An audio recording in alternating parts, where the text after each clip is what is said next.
whatever niche you're in, if you're a basketball creator, if you're an artist, if you do DIY shoes, if you detail cars, whatever it is, you got to know what works for the content, because you don't need to become, the next Pablo Picasso and figure out the next formula that works. Guess what? The formula is out there. What I recommend a lot of creators to do is, say you are a basketball player and you want to do basketball TikTok. The first thing I would do is, when I download the app, I would go #basketball, and I would look at all of these videos. Oh, this got 1.1 million likes. That got 10 million views. What is this video? Okay, he did this. It was a challenge. Who can hit the most threes in 30 seconds? I don't know. I'm just making this up. Okay, I can shoot pretty well. Let me do this video. And so you don't need to come up with the formula. The formula is all there. You can see the viral videos. You just got to implement it for yourself. Because a lot of people are trying to come up with the next, wave, which you can. It's possible. It's just way harder. And if you're starting out and you're new to making content, why make that so hard on yourself? Why not try to find content that's working and make it yourself, make it your own?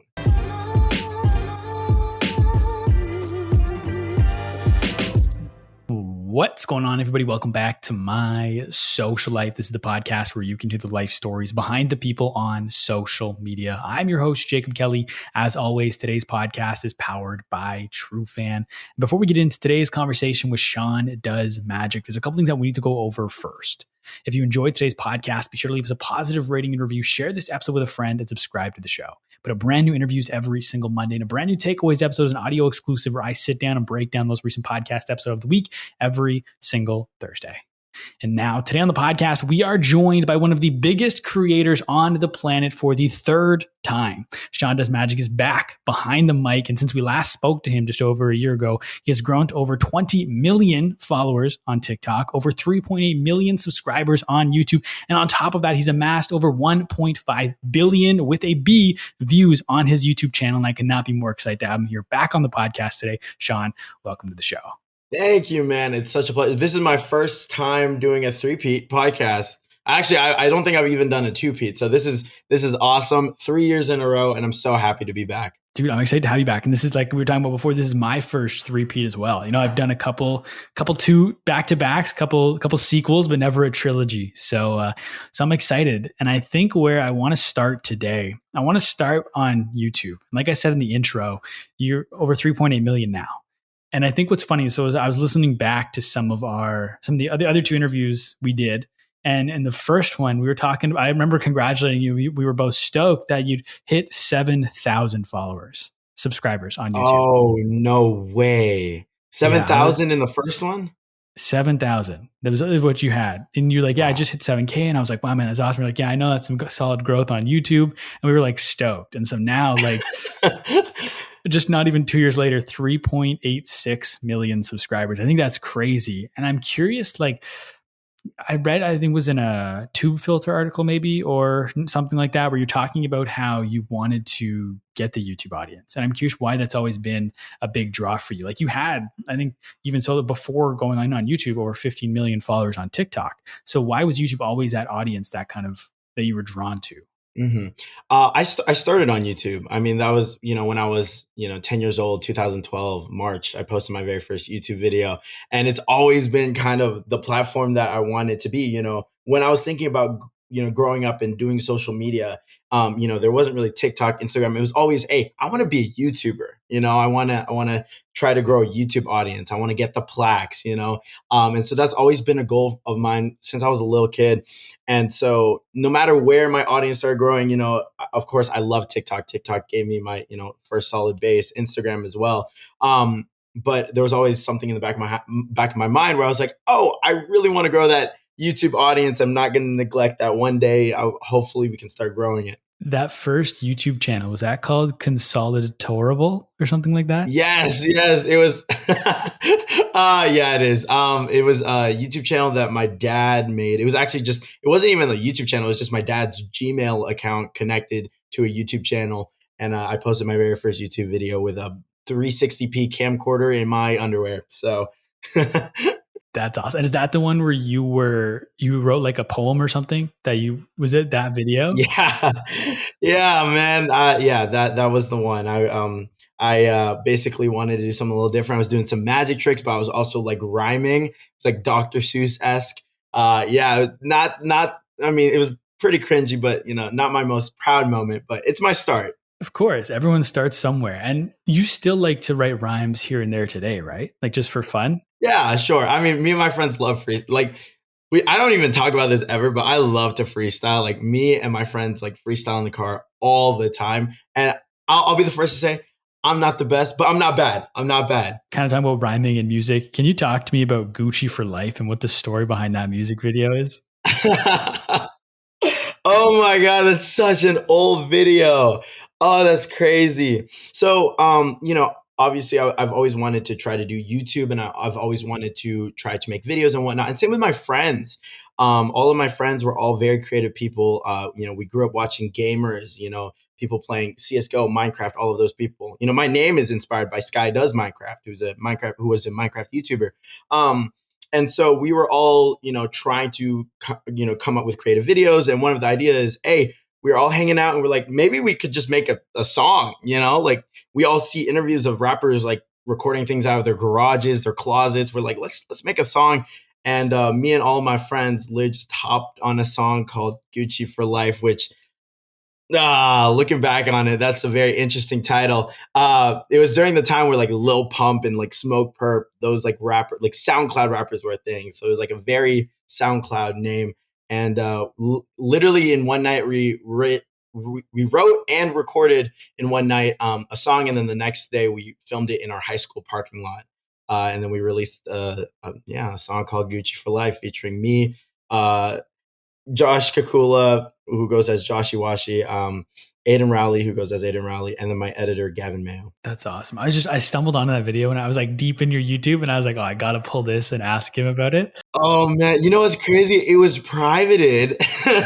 And then what happened was like maybe 2 months ago, the boys wanted to play it. So they were like, unprivate. I was like, all right, I got you. I guess I forgot to private again. So, hey, I'll leave it up. I'll leave it up for anybody listening. Appreciate that. But now, so it's like you said, you've been doing YouTube on and off really for the last, how many years has it been? 6, 7 years now at this point? So 2012 was the first one. So I would say maybe about 11. Wait, no, sorry, 9 years, right? 9 years. Almost a decade.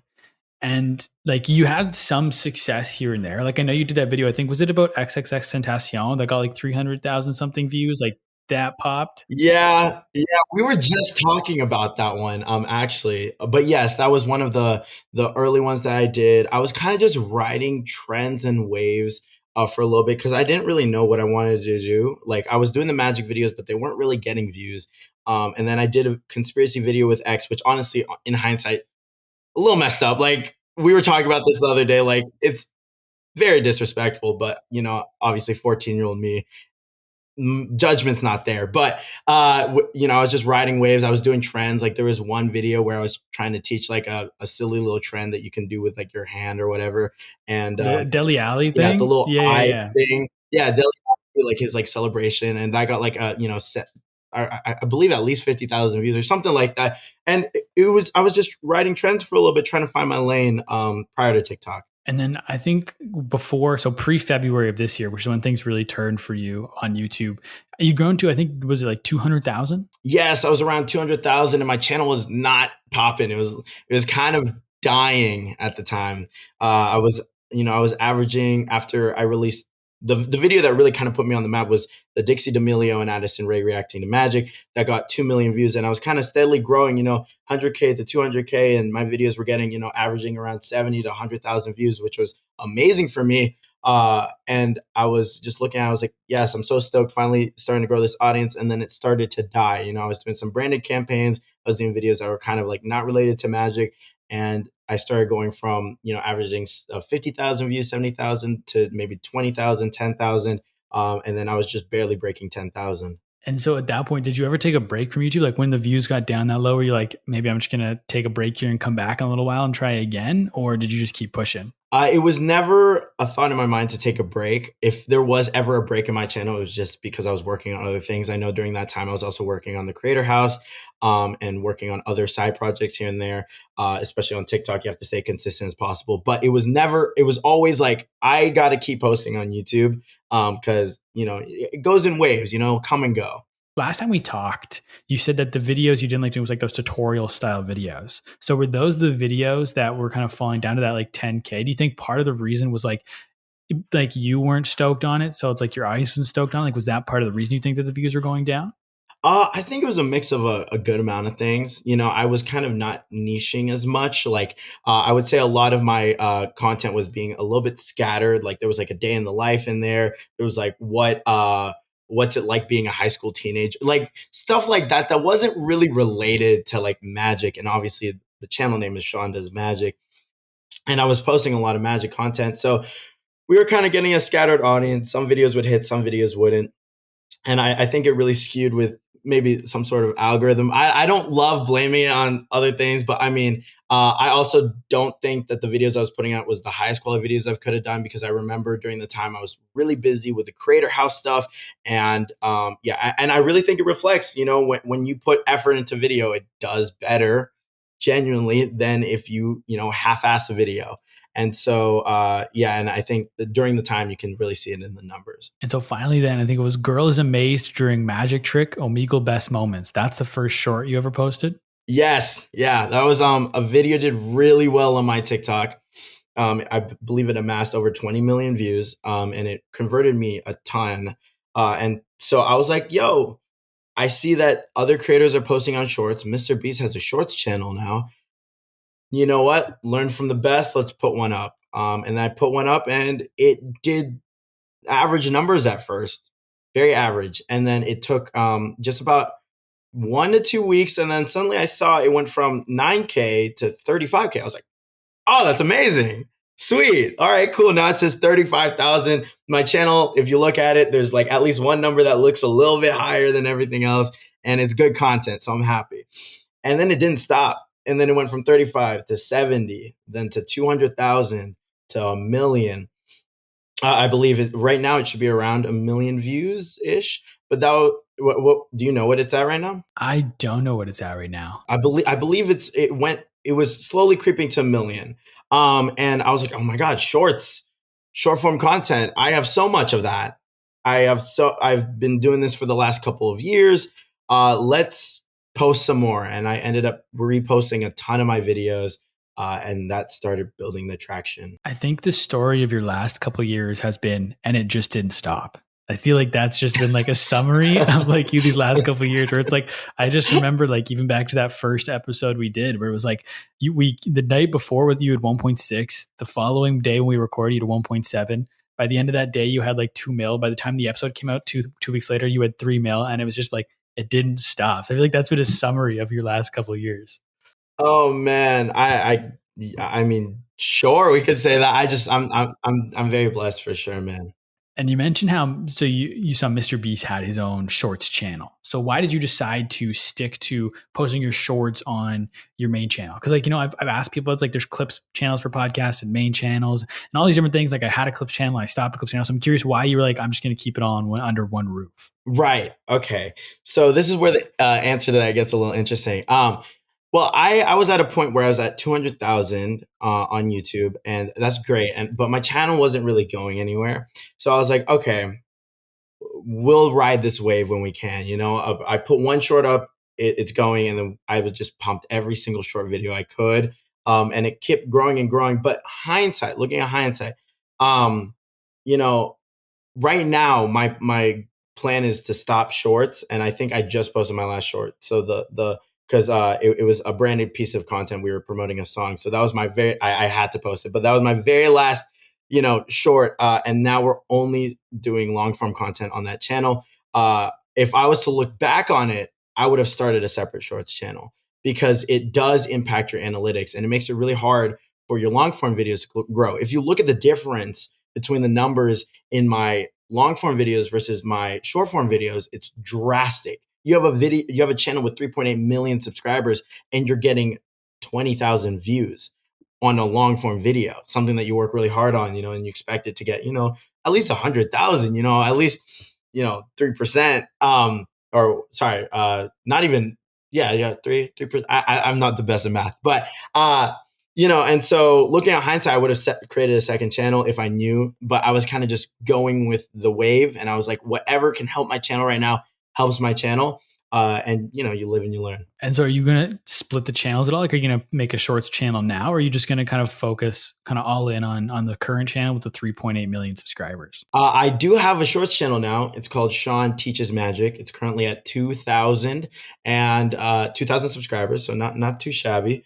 And it's starting to get that traction for shorts. So I'm very excited for that. Hopefully everything will start to convert on that page, and then expect on my YouTube way better long form videos. And so with now, because you kind of have to convert the audience almost, because now they've grown to expect this. And I think it's interesting because calling back to our first interview, we talked about something similar to this, where it's like, should you post content you don't want to post that you know is going to get views, and then try to kind of flip the audience after the fact once you've grown that audience? And you equated to, I think it was bulking and cutting is what you called it back on that. So how are you prepared for a cut? Are you prepared to lose some followers during this transition? Like, what are your kind of expectations now that you're no longer posting shorts? In my mind, like, honestly, what goes through my mind when I think about what's happening is like, the views that I get for my long form does not equate to 3.8 million subscribers. Like, the views don't. So I could care less if we keep losing, because I just want to focus on getting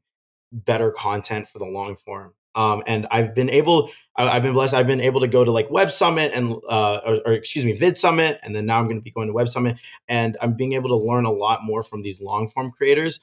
And honestly, I feel very good about it. I feel very good. Although right now, like, if you look at my channel, my long form videos are getting anywhere from 10,000 to 50,000 views. So not anywhere near a channel, that is at that size should be getting. I feel pretty good about it. And I think it will reflect within the next year. I feel good about it too, because I feel like you've been executing at a very high level these last couple of years. So like, I have all the faith that this is going to work. But you mentioned how you went to one summit, you're going to another, you're learning from some of these other long form creators. What are some of the things you've learned from them that you're planning to implement on your channel? What are some tools of the trade? Okay, so these are more technical. So these aren't like general things. But I think the biggest takeaways is, I think it's insane the planning that goes into a lot of these videos. I remember me at 200,000 just thinking, what video am I going to plan today, or film today? Literally the same day of. Okay, it'd be cool to teach 3 magic tricks right now. No, okay, which magic tricks? Let me look on YouTube. Cool magic trick tutorial. Okay, oh, that's a good one. Let me teach that. Let me teach that one that I learned back in 5th grade, and that one. And I would just kind of just put together some videos, and it worked. It worked sometimes. Some of my videos, 3 easy card tricks. They do views. But if you really want to find, a viral video, if you really are aiming to have success on a YouTube channel, it takes a lot of planning. They were talking about how they literally come up with the title and thumbnail of the video first. This is Mr. Beast and Eric talking. They come up with the title and the thumbnail first prior to even coming up with the script or concept of the video. And so that was like a huge takeaway. It's like, oh my God, I remember creating all of these YouTube videos, and then when I'm uploading it, I'm just like editing a thumbnail, like whatever like comes through to the back of my head. And so that was a big takeaway. It was like, oh my God, these people are planning every single thing. It's very meticulous. Like, it's so true. If you don't have a good thumbnail or title, no one's going to click on it. It's not, I kept thinking of it like TikTok, like, oh, if it's good content, eventually someone's going to find it, right? No, because they won't find it if they won't even click on the video. So that was one big takeaway. And I think another big takeaway, just a little fun fact, Mr. Beast talked about this. He said that he spends like $10,000 on a thumbnail, which is ridiculous.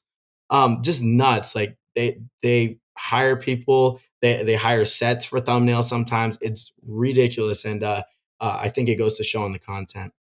But another big takeaway is how much storyline is important as well.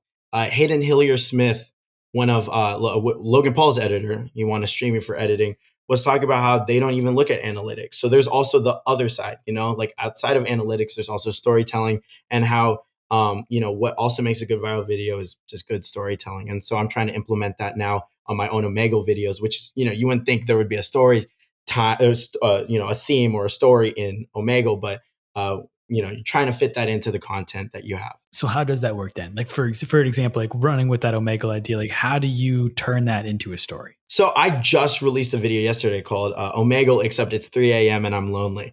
And so that was using as much as I can from what I learned, into the actual video. So I went to Vid Summit, and I took everything, put into this video, and that's kind of my first base of looking into what quote unquote, real YouTuber or whatever plans their videos. So I start off with the title. And I was looking at a lot of Omegle videos, and a lot of the titles were Omegle but blank, and they would put something funny like Omegle except I get rejected every time. Omegle except there's a bunch of weird people, something like that. And I started doing this thing where every single day I write 5 YouTube concepts out just to flex my creativity brain, just trying to, work the muscles of creativity, because that's something that ARAC did. So I was like, I'm going to start doing that every single day. 5 ideas, something that could potentially go viral. And I've come up with a few interesting ideas that should be coming out soon. Like one of them is trying to become a best-selling author in 24 hours. That we're working on that video right now.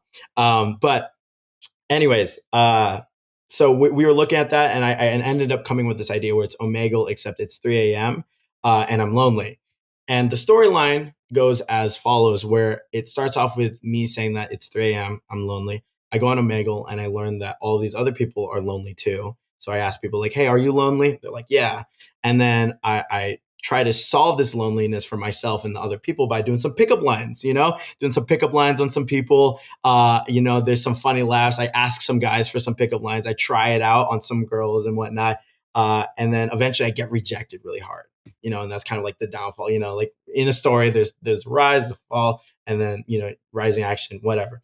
And then eventually I have like kind of like an upgrade moment where like, I change into a suit. It's all in the video. I know it sounds corny, but if you look at the video, I promise you it's not as bad as it sounds. And then eventually I find a girl, and then I get her Snapchat. So it's kind of like trying to implement those ideas of storytelling into something, even as, non-storytell like Omegle. Yeah, no, I love that. Like I spent a lot of this year just for fun writing screenplays. And so I was learning a lot about like story structure. So I was curious how you take that and implement it to probably like a 10 to 15 minute video like that. And kind of on that note of speaking of the timing of the video, when you say long form, how long is long form? Is that around the 10-minute mark? I know for a while, like YouTube was looking for view duration. So YouTubers are going like 20, 25 minutes, but now I'm hearing it's the opposite, and it's more so percentage of video watch. So videos have gotten shorter now. So like what's kind of the sweet spot you're aiming for when it comes to the duration of the video? The big thing that a lot of people were talking about was that 70% retention.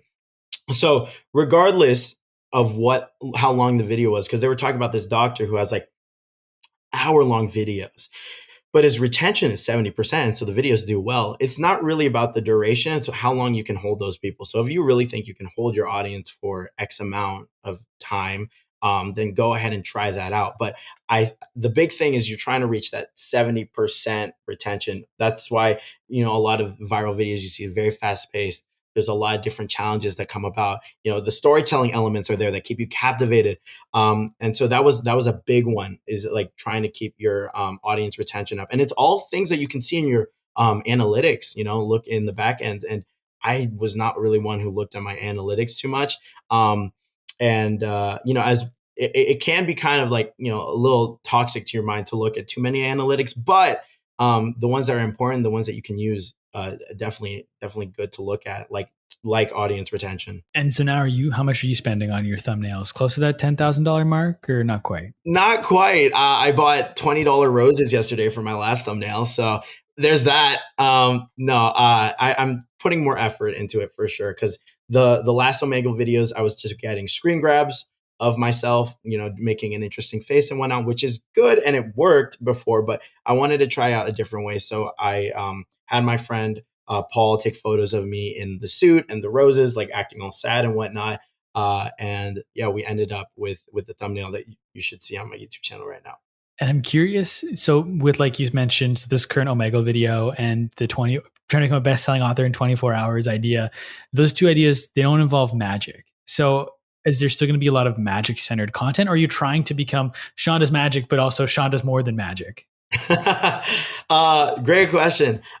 We we as in me and also like my team, we're trying to take a step into more of just overall entertainer and personality.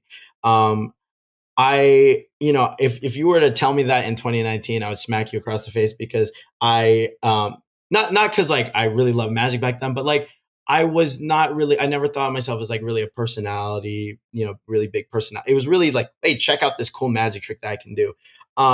But as I continued to grow and like also mature, because I was 17, when I doing the last podcast, and now I'm 19, which is not a huge difference, right? Obviously, you're like, oh, Sean, 2 years, like, shut up, like, no.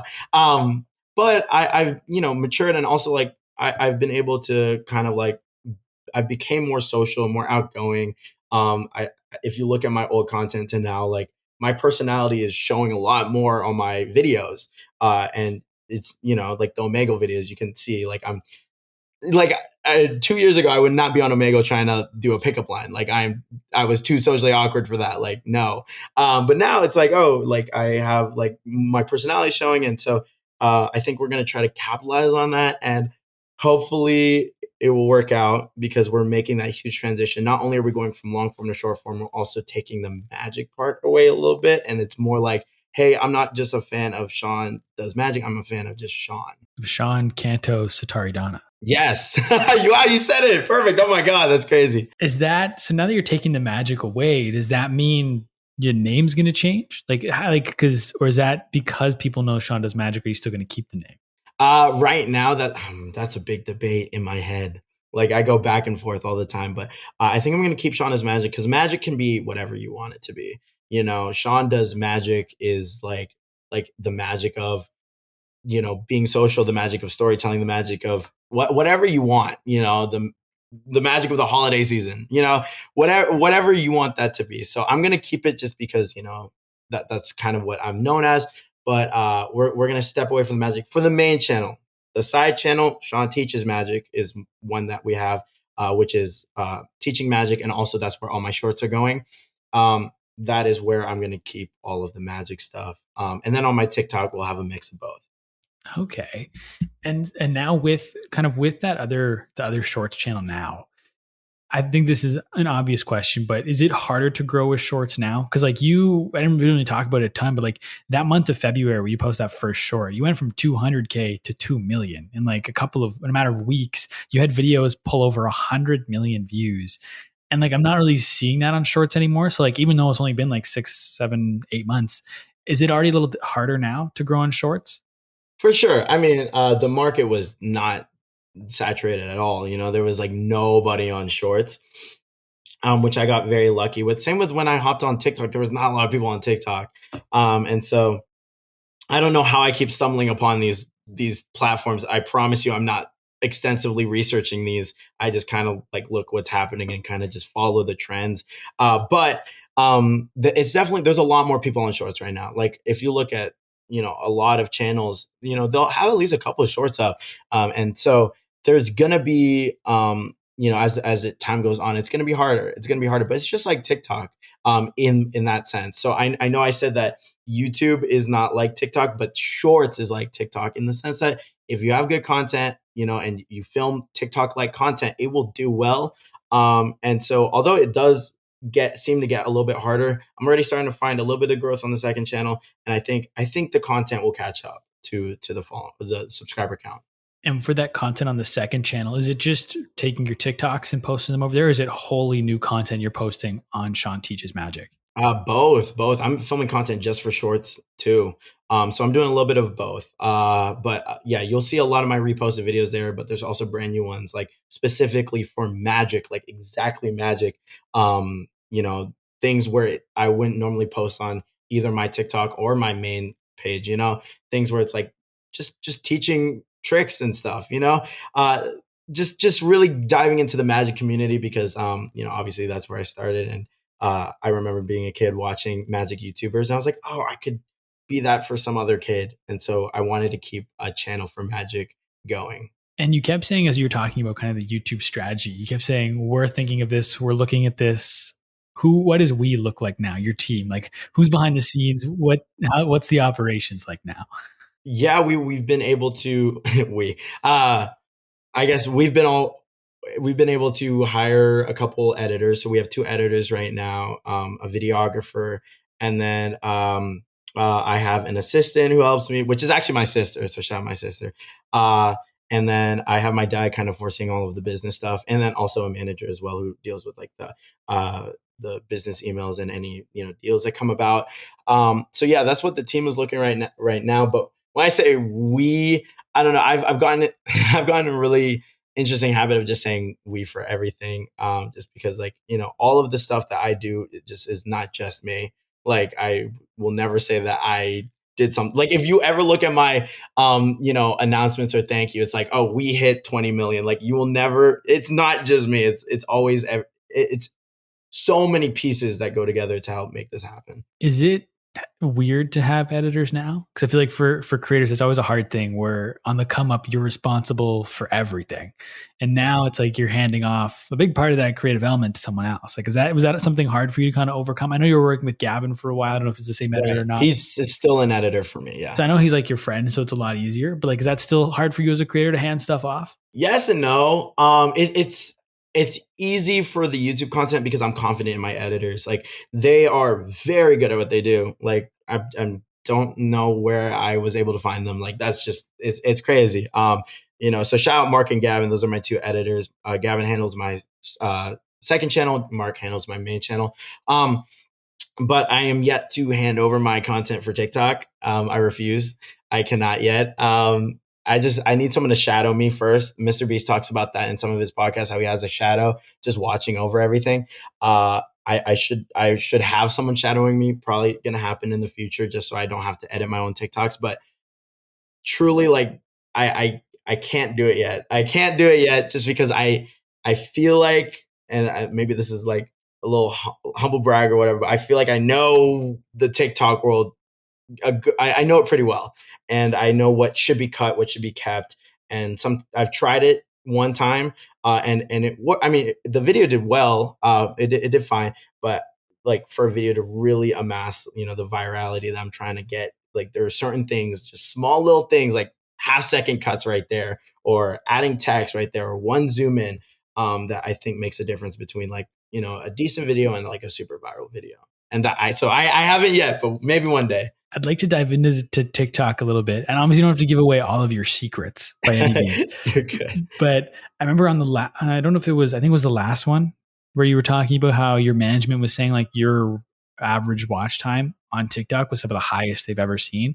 It's like, what are some of those things you're doing to make that watch time higher? Because like I've been doing for the last month, I've been just trying to post as much as I can on TikTok just for 30 days to see how it goes. And like that's one thing I found is like my shorter videos tend to get more views because people are watching them for almost the whole 100%. It's like, what are some things you're doing to keep people through a video longer? The biggest thing that I see with a lot of other creators that are trying to amass followings and whatnot, and just trying to grow, is there's a lot of empty space that could be cut. There's a lot of things that aren't as interesting that also could be cut as well. It might be funny to one person, or might be funny to you, but it's not funny to everybody. And you're trying to, amass a wide scale audience, trying to, preach to the masses, And so I think the biggest thing is like the cuts is like huge. Like there's a lot of videos that I see, and like a lot of people show me their TikToks or whatnot, and there's just empty spots, like where there's like maybe a second of just empty air, which could be cut out. That's a second for someone to scroll. And I think that was like a big one. Also, like, no one's going to watch the full video if they don't even watch the video. So I think the biggest thing is the first few seconds for sure. Like, anytime you see one of my videos, like there's got to be something interesting within the first few seconds. Omegle kind of does it in itself because you're talking to a random stranger, so people already get that interaction. But in a lot of my old videos, you'll see me say, "Hey, wait a second, I'm going to read your mind." Within the first second, doesn't really give them a chance. I mean, sure they can scroll, but it kind of captivates them immediately. So when it comes to watch time, it's like you want to make sure that the first few seconds keeps them on, and then every second of that video is engaging in some way, shape, or form, or get some questioning, or get some anticipating for the end maybe, or whatever it might be. But that's definitely got to be my key to longer watch time. And what else goes into a video getting a lot of views, getting that viral factor? Is it shares? Is it trying to get people to comment? Like, what else are some of those things? I know you said you don't like to look at metrics a ton, but like, what are some of those other things you look for to know a video is gonna do really well? Watch time is always the biggest thing for me. So everything that I said in watch time was huge. But any reason for them to engage in the video is always a good thing. I remember when I was doing the basketball videos, it's always like, if I hit this shot, share this video, something like that, or something to, gain the metrics of like of comments. I remember there was a time during my basketball videos, I don't think I've ever even said this, where like I would put just random things in the background, like things where people would just like, y'all notice that, or like whatever. It would be the most subtle thing, never speak on it. But stuff to add to metrics, whatever it is, in all of my mind reading videos or the hypnotizing videos that I do, optical illusions, I say, if this works, man, share and follow for more magic. Like, that's the deal. Like, let's do it. And then that will increase, engagement. But whatever, if it is like maybe a topic or something, it has to be like a captivating topic. If you're talking about, let's say, politics, you bring up something that maybe not everything will agree on, but you have an interesting stance on, that will bring on metrics and people will be able to talk about it. Whatever it is, you got to find a way to get someone to engage with that content in any way, shape, or form. Whether it is something as simple as, if this works, hit that follow button, or if it is like, hey, guess what? Pineapple does belong on pizza, and this is why. And then everybody's in the comment section arguing. Whatever it is, trying to find that way to increase your metrics. It's not the most important thing in the world, because I will be the first to say that good content rules over any other. Like if you have a good video, it will go viral. But definitely adding that will definitely help. What about someone that, like, these tips are good? What about someone that's just starting out their TikTok? You know what I mean? Like, and I know you blew up back in 2019, but you also grew the pound from scratch. So that's more recent. So it's not like you've just done it once. You've done it multiple times where you've grown TikTok pages. Like, I've seen people say, like, if you use popular sounds and just put them in your video like that, like, is there any little things like that? Or to your point, does it just always come down to good content? This is the piece of advice that I've been giving out the last few months for people starting out TikTok. And I realized I was doing this without even like getting this as a piece of advice. And I didn't even realize it.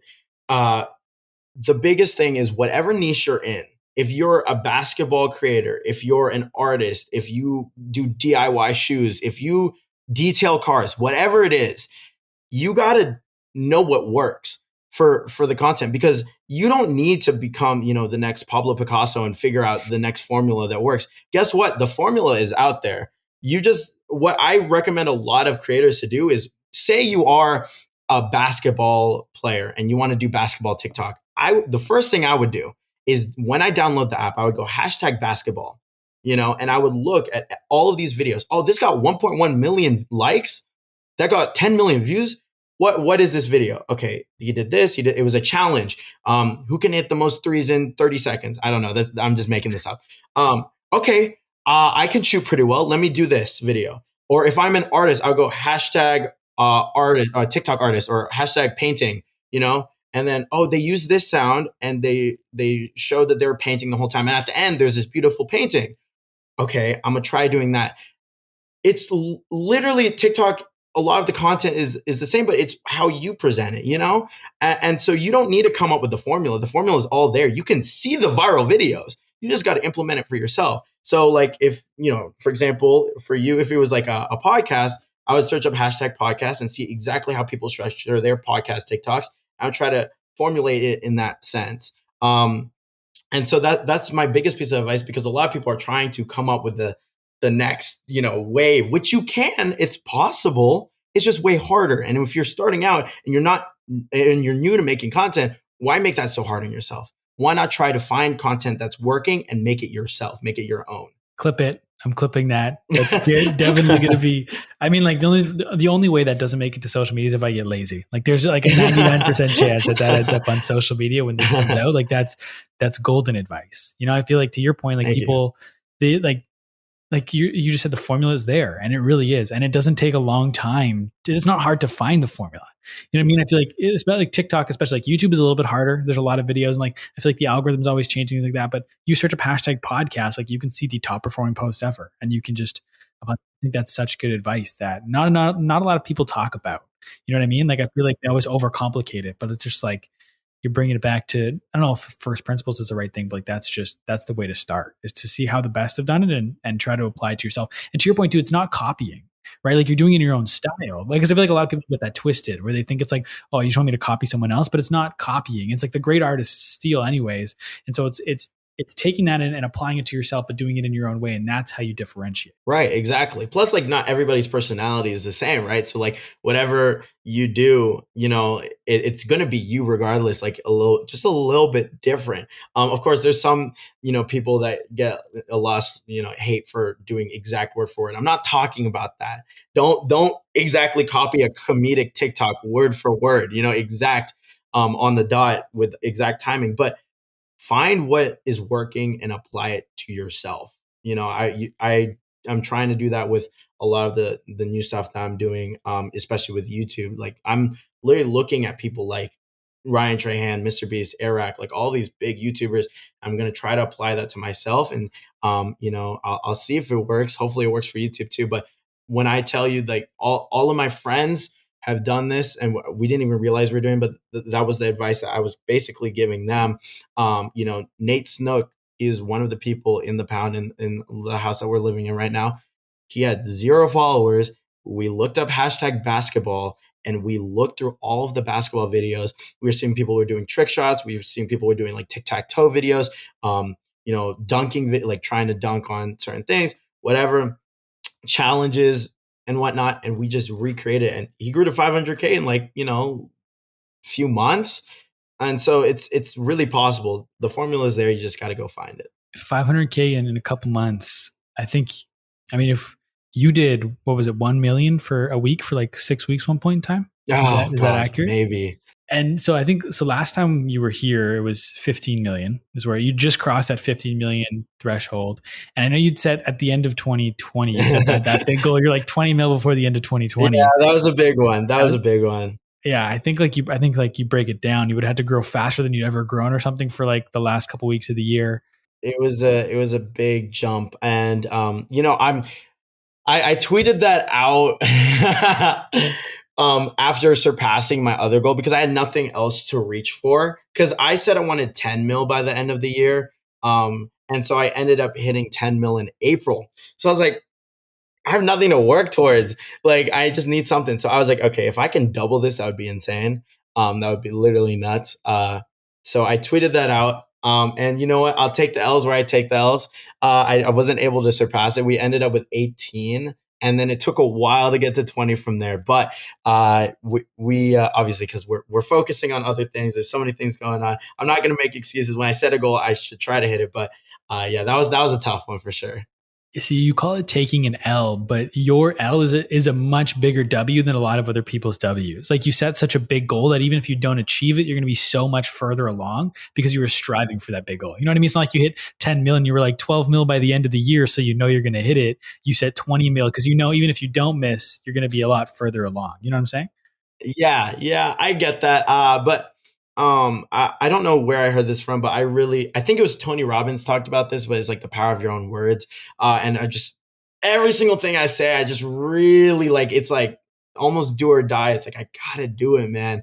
And I have a couple goals this year. I'm just being straightforward, honest. Like, I don't know if I'm going to hit.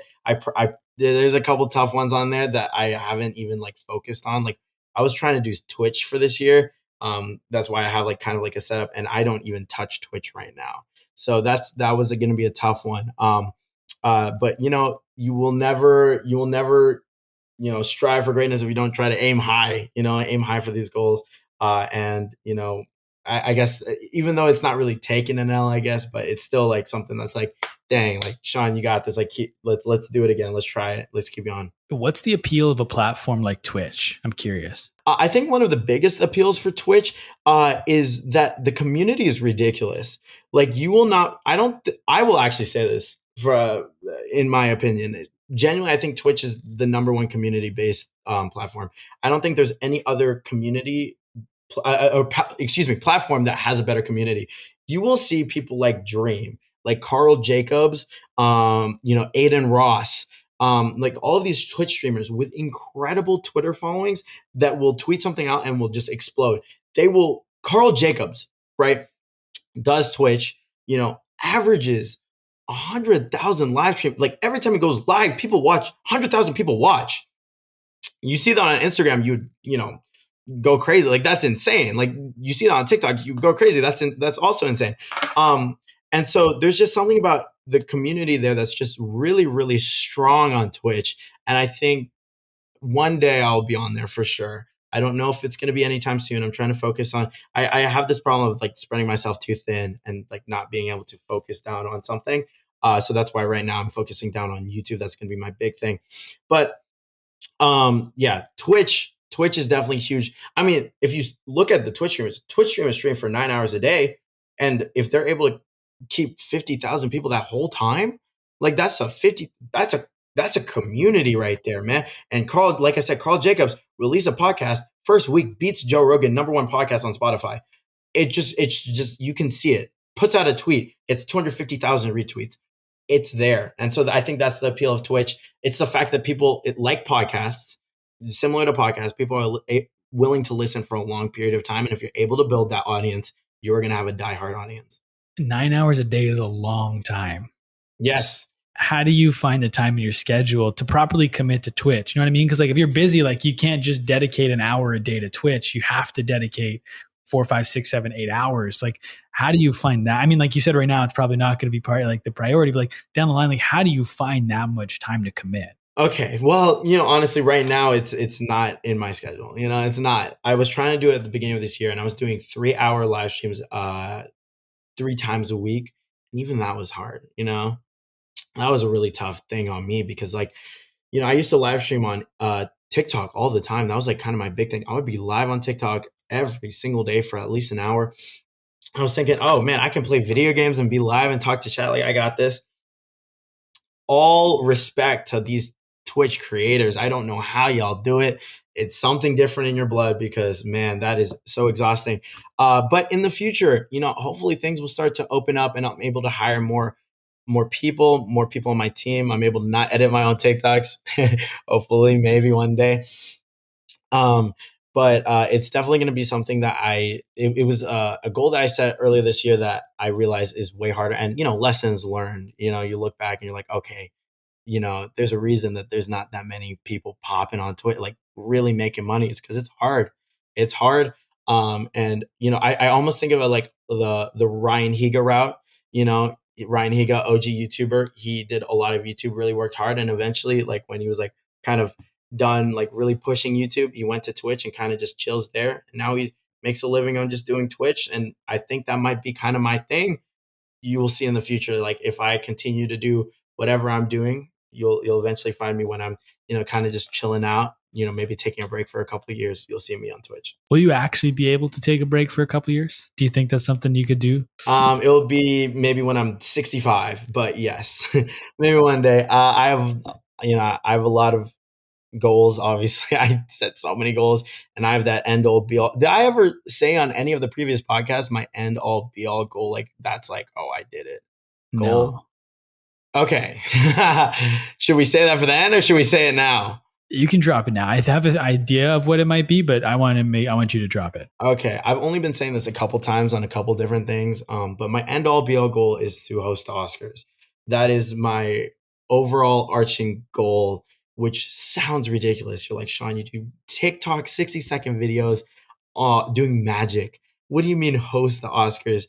And it's, again, just like a lot of the goals I've set prior, it's just one of those goals. It's like, really? Like, are you sure you wanted that to be your goal? Because that's like big. But I will say this first and foremost, and because I really have that belief in I will do it. There's no doubt in my mind I will host the Oscars one day. I can't wait to go back and clip this exact thing and be like, hey, guess what? 19-year-old me said I would do it. And guess what? I'm on this stage. Heck, that's going to be like such a like momentous like thing. Like so I will be the first to say right now, like, it's happening. It's happening. And and I'm not saying it's going to happen tomorrow. I'm saying that 30 years down the line, when I've done the social media thing, and then maybe I've done a little bit of mainstream, maybe I'm hosting a little bit, because I would love to host like a Kids Choice Award, maybe a Streamy Awards, maybe do some Grammys. I don't know, maybe announce an award somewhere, and then eventually I'm hosting the Oscars. That's what I'm saying. I'm not stupid. It's not going to be next year, but one day, one day. So with that being the goal, then is that kind of like the North Star? Like you said, Twitch is something where I was going to ask is like, how do you determine what to prioritize? Like, how do you know that I need to do YouTube right now? I don't need to do Twitch. So I'm going to put that to the side. Is it hosting the Oscars in 30 years is the North Star, and you've kind of like worked back to what you need to kind of do to get there? And that's how you determine what to do, like what to prioritize right now? That's exactly it. That's it. So I think of where I want to eventually get to mainstream. That's kind of like the big next step, is like how, like sort of like what David Dobrik did. Obviously he got canceled prior to all of the allegations and whatnot. He was doing it. He was doing it. I mean, he hosted the Kids Choice Awards, Teens Choice Awards. He was kind of, he was appearing on some late night show. He was doing his thing, man. He was friends with celebrities, the Kardashians, the Jenners, making your way up. Same with Addison. Addison's kind of doing it right now as well. She's becoming more mainstream now, doing the movie role. But whatever it is to get to that mainstream step, I realize I have to like surpass the biggest of the big on socials. So it's like, okay, now I have to keep growing socials. I did TikTok, but like a good audience you can find is on YouTube. So now I'm focusing on YouTube, and eventually maybe if I become like the quote unquote next David Dobrik on YouTube, maybe I'll find the opportunity to start, I don't know, being in a movie or something. Obviously, I'm not really like a big actor person, but like, who knows? Maybe cameos or whatever. I've always wanted to do stand up one day. Maybe we'll see. I don't know. That's also a big goal. Maybe it'll lead me to that. Maybe I can start hosting things. And then, so right now I'm just trying to find the path that kind of will bring me towards that ultimate North Star, hosting the Oscars, crazy goal. Remind me after to send you, I released a 90-minute documentary about David last year. Oh, no way.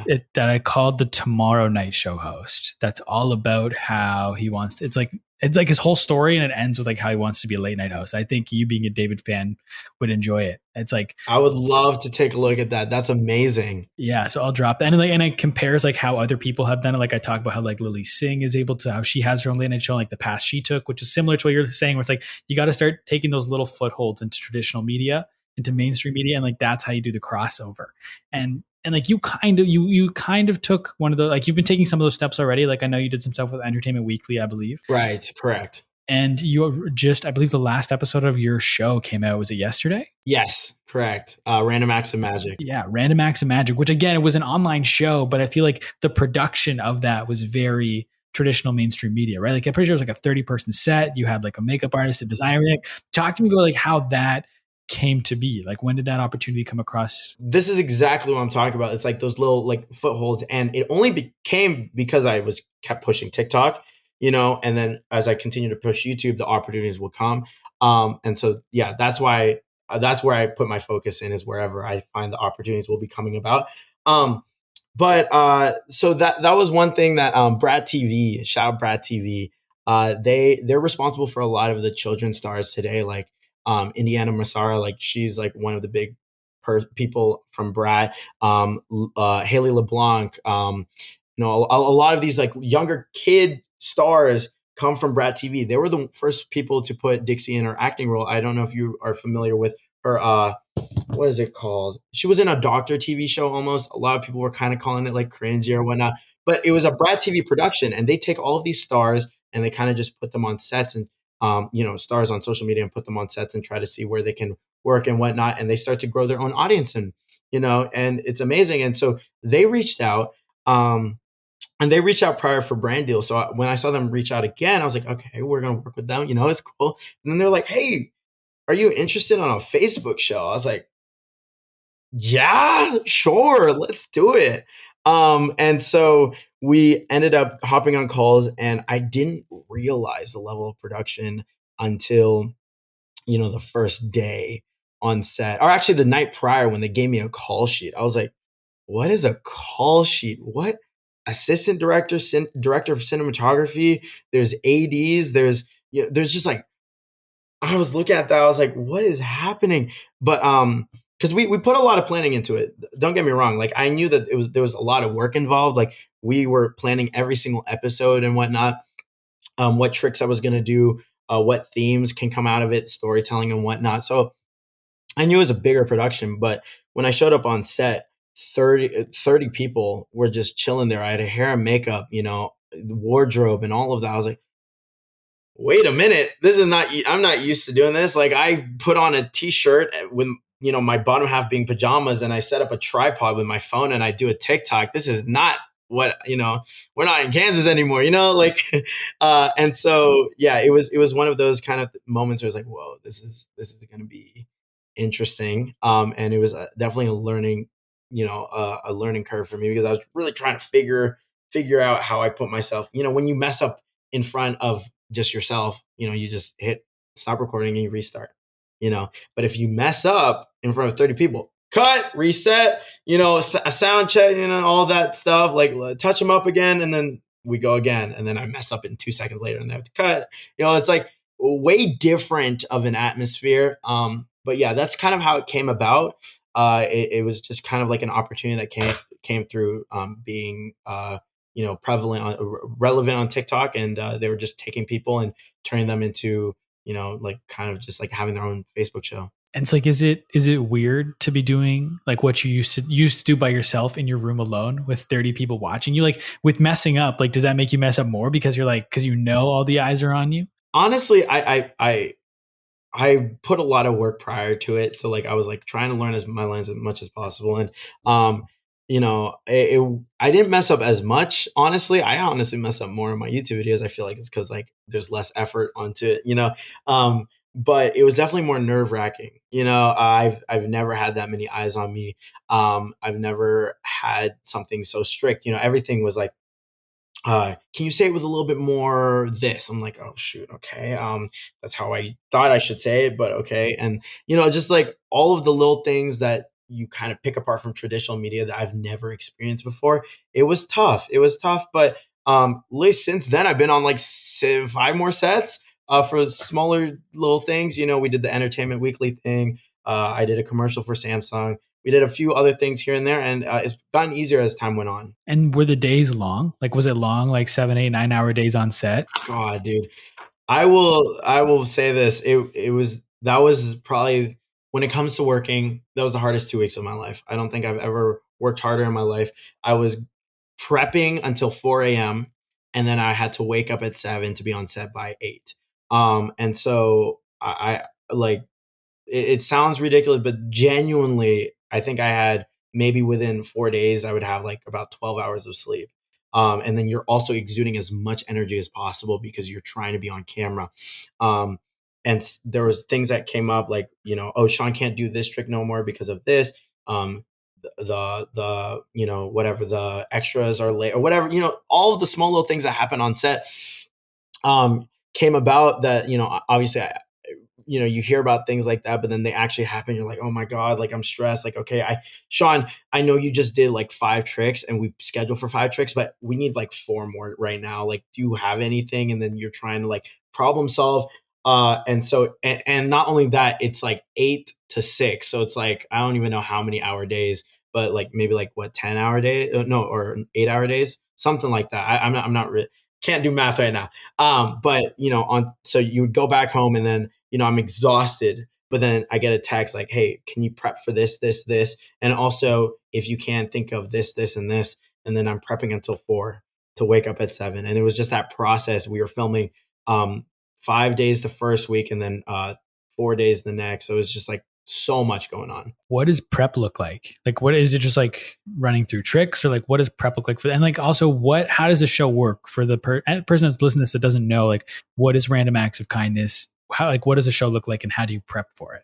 The whole concept of the show, it was basically like we wanted to implement my magic, but also there's like that subplot of all of my videos where there's almost like a giving back, but also like almost like a wholesomeness, I guess is what they wanted to call it.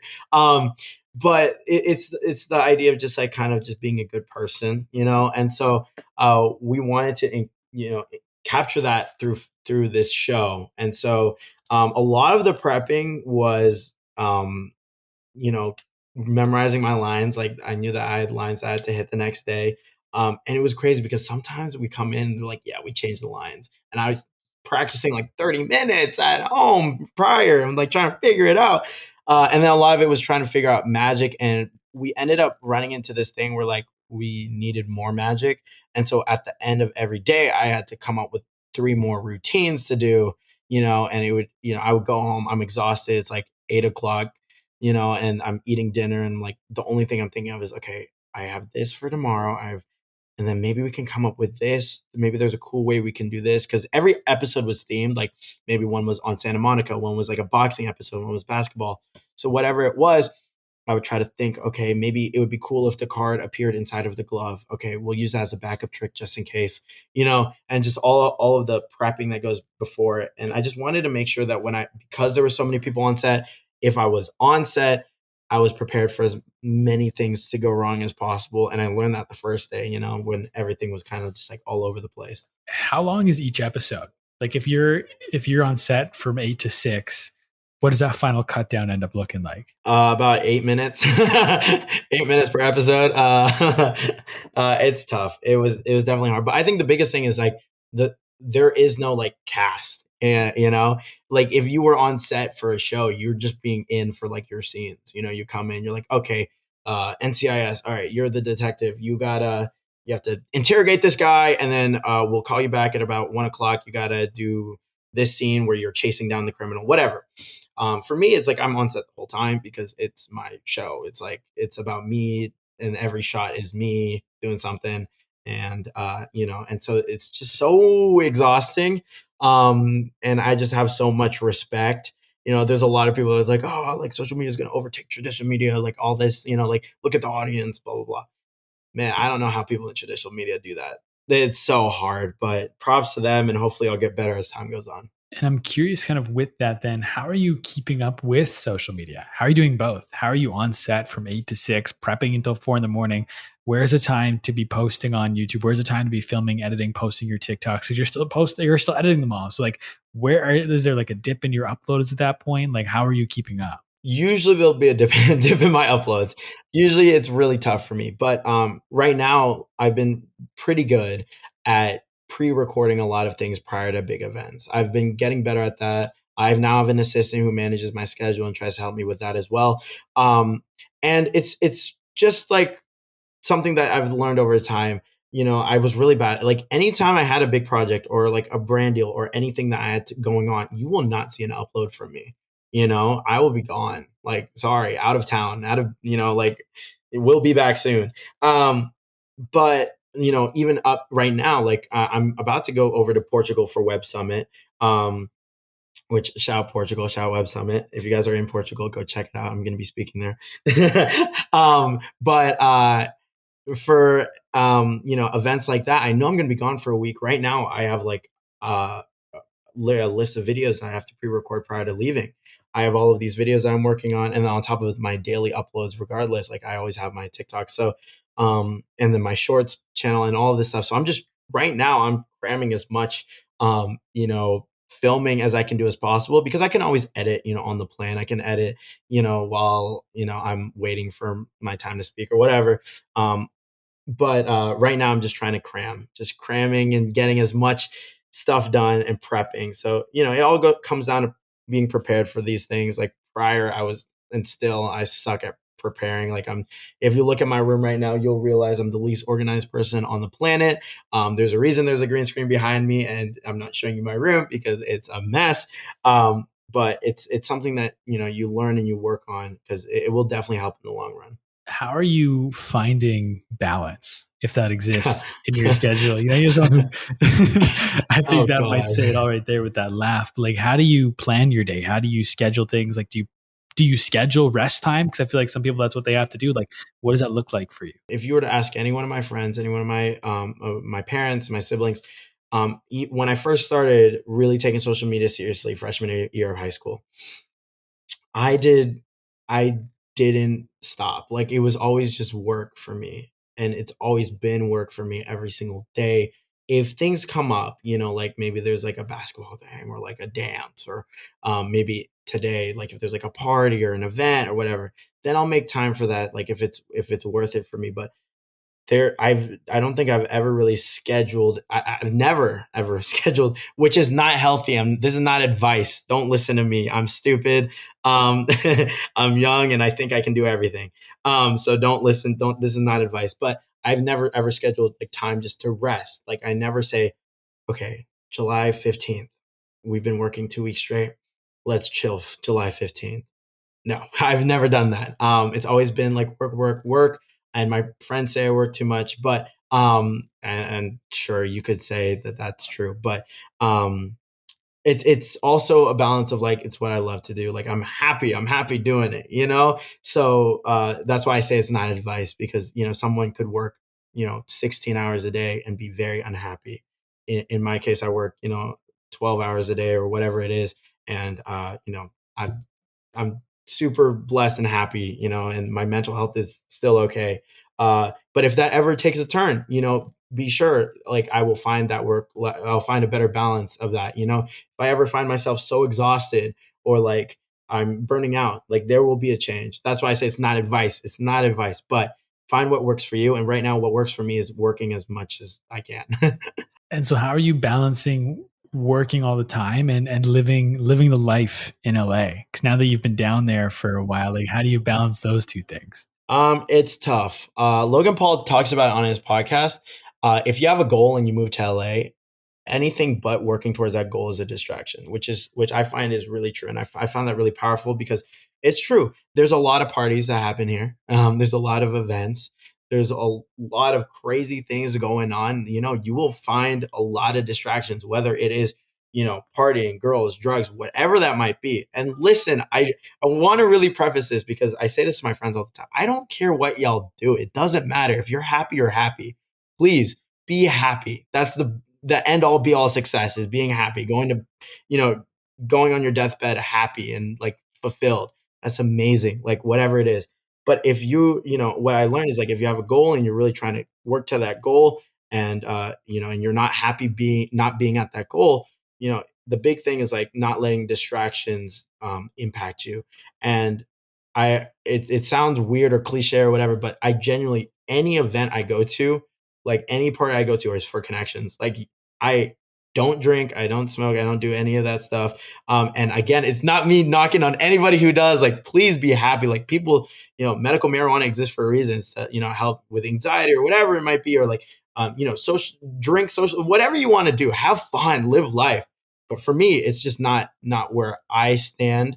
It's not what like helps me in my goals, and I go to every event just trying to network and whatnot. And it's just like trying to find that balance for yourself. Again, everything that I say won't work for a lot of people.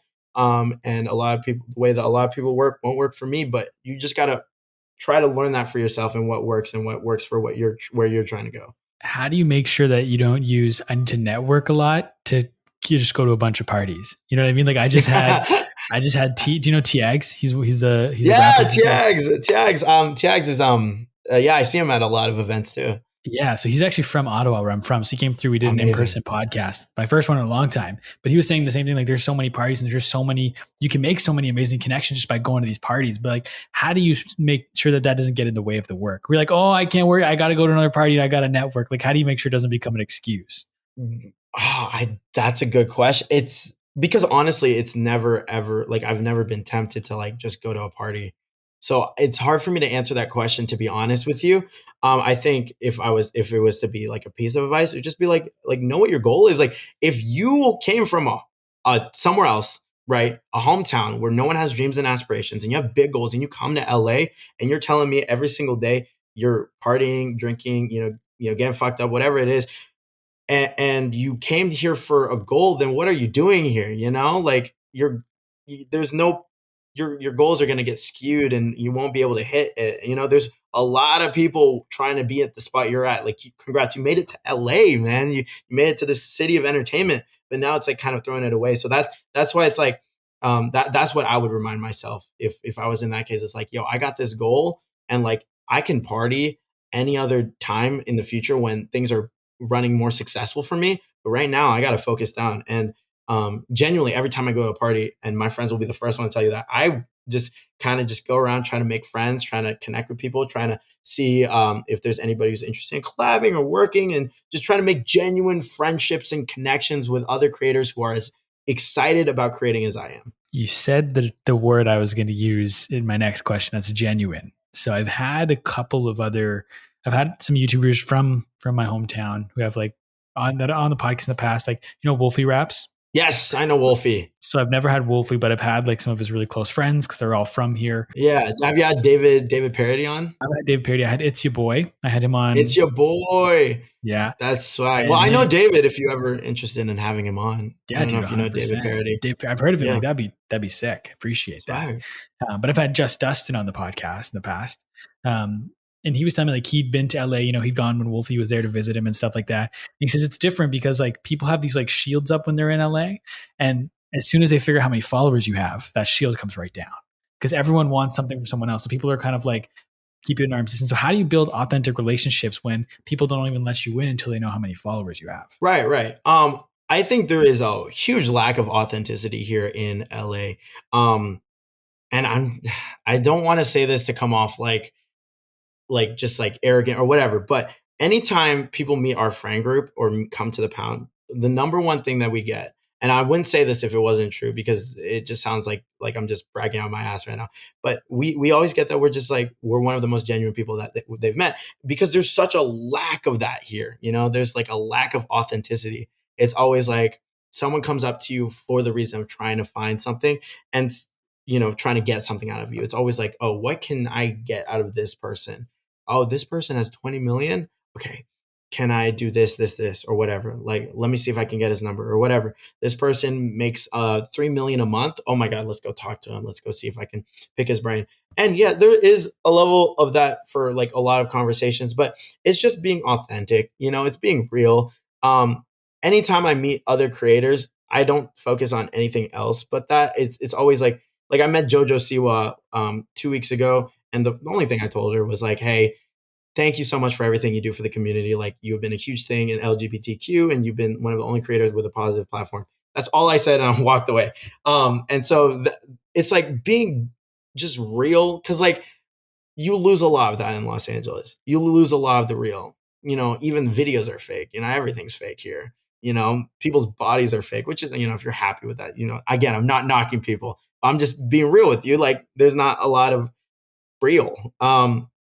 And so I think that the biggest thing is like whenever, I try to talk to people or people talk to me, I try to see if like, hey, are they trying to be genuine right now? Like, are they actually interested? Like and you can, at the end of the day, like you can sniff what's real, like true to yourself. I feel like, obviously there's a lot of people that like very manipulative or whatever, but like people will know, and I think it will show in your connections. Like if you're being genuine, like the only thing I said to Mr. Beast was thank you. I literally went up to him, I said, thank you for talking. Like, I appreciate you. And so, because that was the most true thing I could say. Like, I was just so thankful that he was there teaching us all of these things. And so that's kind of the biggest thing. It's just being so real. And it sounds like just like blanket advice, but it's so true because you don't find that here in Los Angeles. Is that one of those things you didn't expect to happen before you got there? Like when you're like 14 years old and you decide to go all in on social media, like what are some of those things you don't expect now that you didn't expect now that you're here? The biggest thing is, oh my God, everyone's human. That's so crazy to me. The biggest people in the world are just human beings. What? My friend Gavin says this all the time. And it's a funny saying because it's just funny. But he always tells me this. And this is like his own little quote, but he says, Addison Rae takes the same shits as you and me. I'm like, you're right. And it was like one of those things where it's like, it's so true. Like, you don't realize how human everybody is until you end up going to these events where it's only like creators or like only, and then you like see kind of like the true like raw side of a lot of people. And then they're just like, people might be crying, like bawling their eyes out, like, oh, like I just feel like anxious right now or like whatever. And you're like, oh my God, like that's someone who usually is like so positive, like, hey guys, like, or like you go to these events and like maybe like they're like just like jamming out to a song, and you're like, oh my god, me and my friends do that every night. Like you are just like me. I remember seeing James Charles at Playlist, and he was talking like he had his like leg rolled up, or sorry, yeah, one of his like pant legs were like rolled up, and he was like talking about a mosquito bite. He was like, I just got a couple mosquito bites right here. He was like talking to a couple people, and I was like, that's like the most human thing I've ever seen ever. Like that's James Charles. And so that's one big thing, being a 14-year-old, looking back, like you idolize a lot of these people. You're like, oh my god, like oh my god, that's PewDiePie, or that's Ryan Higa, Jenna Marbles.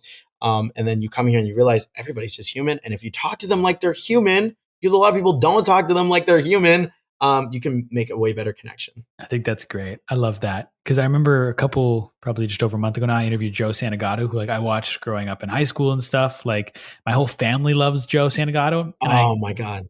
I got the interview, my family like lost it. And I was just kind of like, yeah, whatever. Like they thought that was the coolest shit in the world. And I was very like even keeled about the whole thing.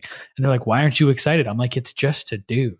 Like that's right. It's just a dude. Like, and we just had a conversation, and like my family thought it was the craziest thing. Like, and like, cause like I got a text from my aunt that morning, like Happy Joe Day, and just like all this stuff. And I'm like, I told him that, and he laughed on the podcast, and my aunt literally went and scrubbed through my interview to find where he laughs at her text, and like recorded it so she could send it to all her friends and stuff. I'm like, it's literally just a dude. Like, and I feel like people don't realize that.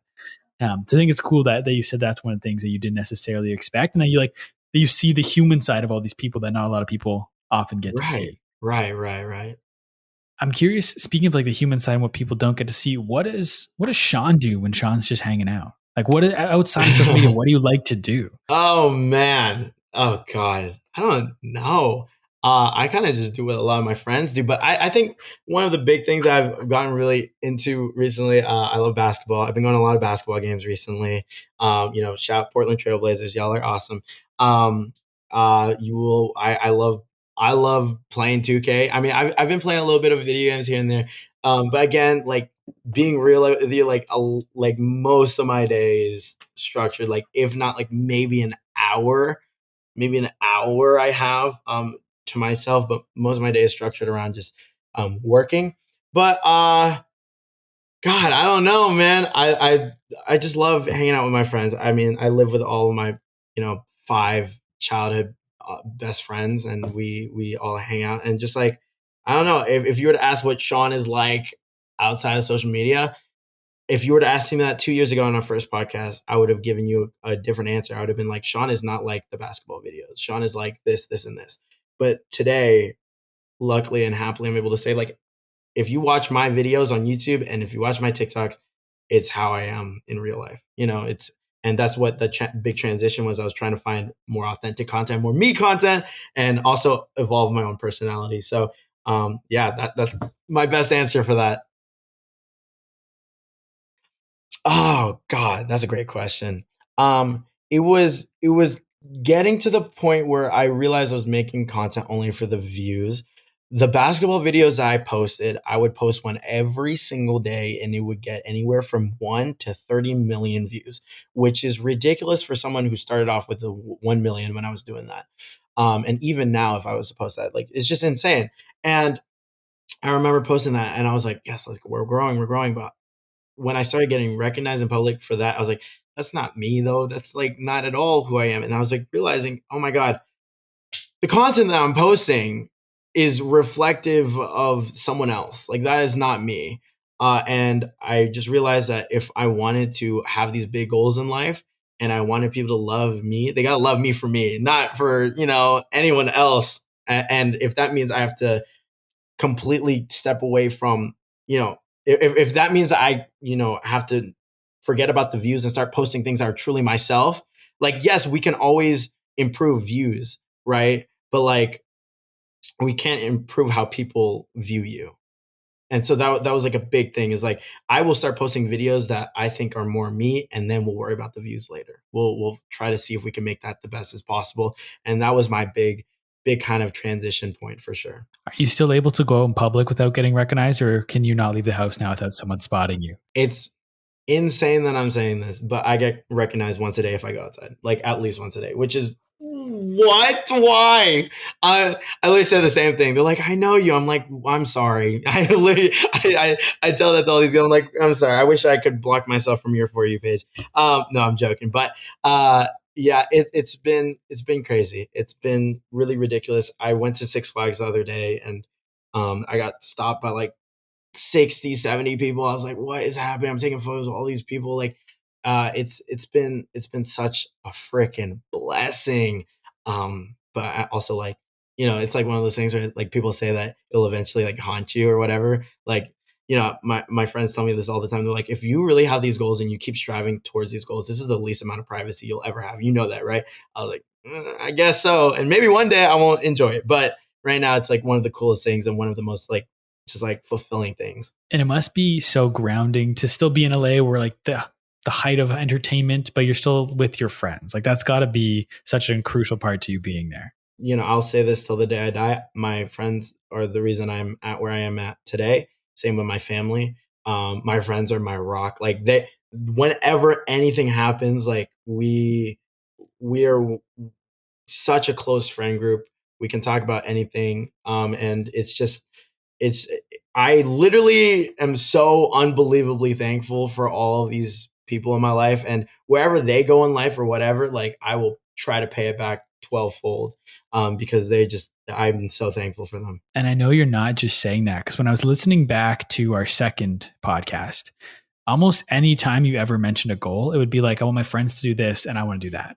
It'd be like you'd always make like one of your biggest goals at the time was making sure your friends were going up. You know what I mean? Like that was one of your biggest things, was just trying to push your friends out there as much as you possibly could. And I just think that like I want to make sure that people know that you're not just saying that to say that it's like that it just shows. And like even if you go back and listen to the other interview, a lot of that other interview was about the pound and stuff. So I mean, like at that point in time, it was the group of you, but even so, like every time I ask like, what's like your goal? You'd be like, oh, my friends. Oh, and this is my goal too. Like, you know what I mean? Like you're always pushing them. And I just think that that's so awesome that's like, I appreciate that. Thank you, Jacob. I think just a little side note. I mean, there's that one quote in the new J. Cole album. What's the point of first class if your friends can't sit?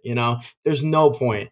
Like it's always like, oh, I wish blank could be there. Well, they can if you help them up and just raise everybody around you up. So that's kind of just been the way that I've lived life the last couple years. Speaking of that, the pound. So the pound as like a creator house, you guys kind of paused that, right? Like that's not the focus at the moment. Everyone's kind of doing their own thing. 100%. We haven't. We were supposed to release a video. It kind of just came in hindsight. Like we kind of not forgot. We kind of just neglected posting that. That's our fault.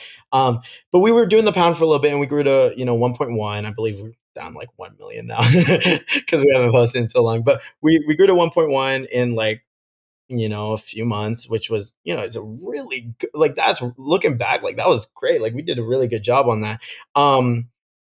Even though we had so many big goals, like me, like I just always trying to say big things and do all these big things. But 1 million in a few months, and we're working a lot, and then we just realized that a lot of the work we were doing, it would take a lot more work to get to where we're at, where we wanted to be, like really making a sustainable income. And then we realized that it was also impacting our relationships. Like it's really hard to work business and friends. It's tough. It really is. I mean, anybody who works like family and business, like you might know a little bit about that, but it's really difficult to mesh those two together. And it was definitely impacting some of the things that was happening at the house. And our very first meeting, and I don't know if you've ever gotten a chance to take a look. We made a pound documentary. Not we. Shout out McCall Mirabella, the only girl in the house. She documented the whole thing. It was 0 to 1 million followers documented. It's on McCall Mirabella's channel if y'all want to check it out. If you're a creator, I definitely recommend y'all to check it out, because it's one of those things that I think, like, I remember if I was like a smaller creator and I was trying to be inspired by whatever, there's a lot of like, not insight, but like you can see the work that went into it. But anyways, we documented that, and in our first meeting that was documented, we said, hey, we're friends first. Like, forget anything else that happens. If at any point like anything gets hindered, like we got to talk it out and we got to figure out what works. And it started to impact our relationships, and we realized that although we could do it, and I really still believe till this day we could have done it, like became really, really, really big, like Sidemen, which is what we were trying to go for, it's not worth what was being damaged at the time, and we just kind of had to take a step back away from it. And now, hey, relationships are fine now. Like we're good friends. It was never even that bad. Like it sounds bad, but it really wasn't. It was just better. Plus, we were all doing our own personal things. Like there's only so much time I could put into a creator house.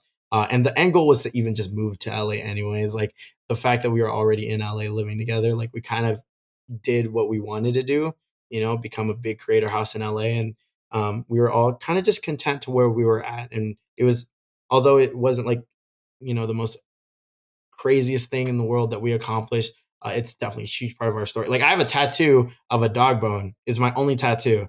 It's a small little tattoo of a dog bone to represent the pound, because that was like kind of like a huge part in our life, like that move to LA. So, that if that doesn't show how much it means to me. So is it still hard then to pause things, to kind of, you know what I mean? Like, even though like you guys knew this was the right decision, was that still a hard decision to come to? 100%. It was very tough. It was something that I was pondering, like, for a good 3 months.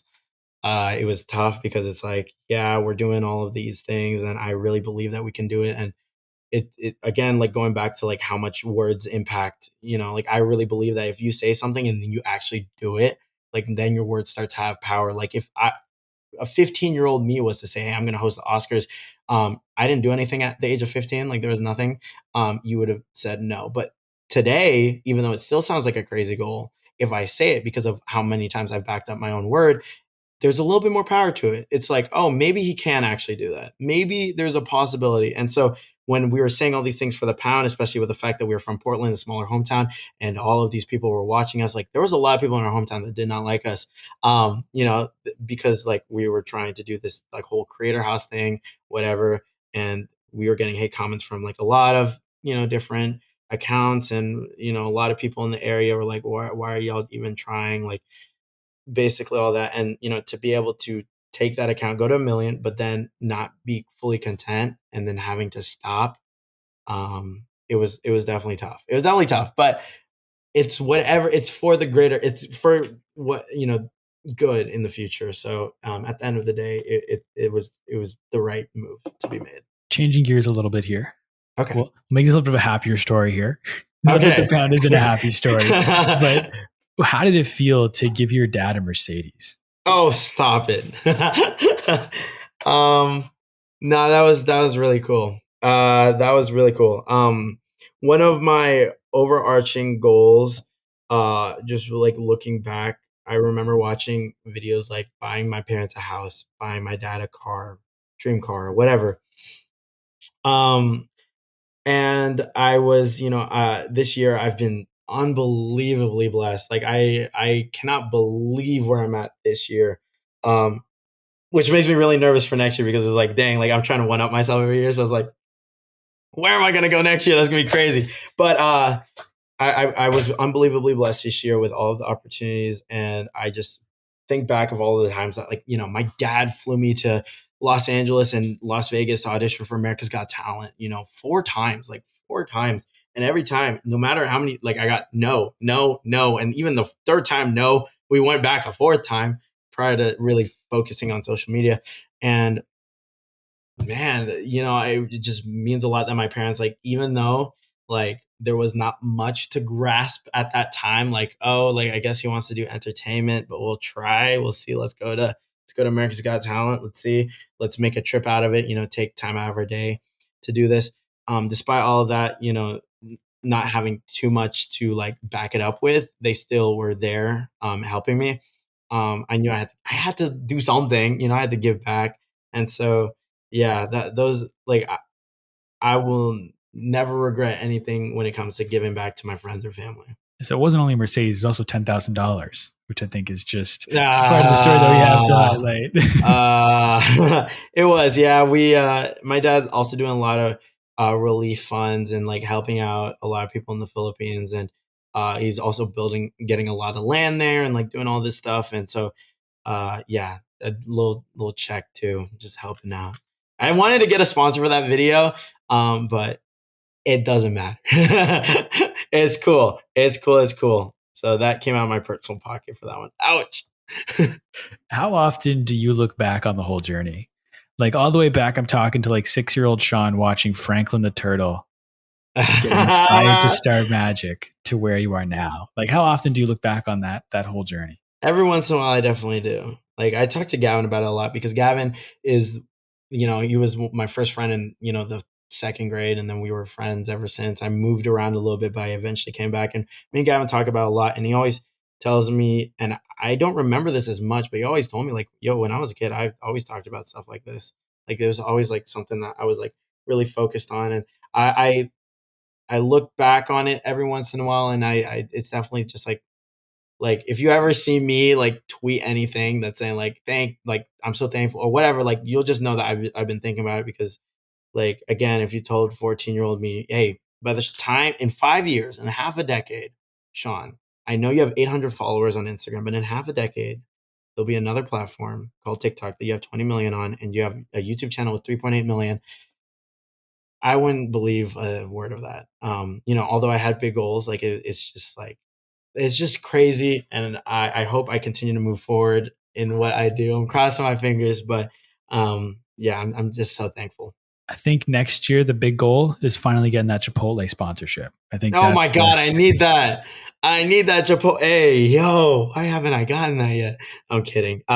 No, yeah, that you know what? I'll put that as like a podcast only goal. So next year, when I'm on this podcast again for the fourth time, for the fourth podcast,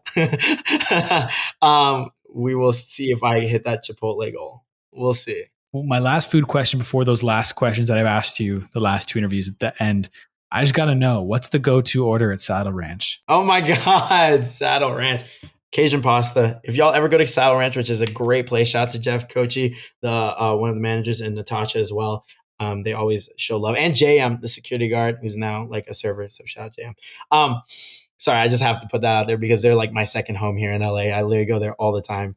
If you're ever in Los Angeles and you're looking for a place to just have like a nice meal at like a just like kind of like bar food at a bar / like there's like a mechanical bull / there's like nice outdoor seating.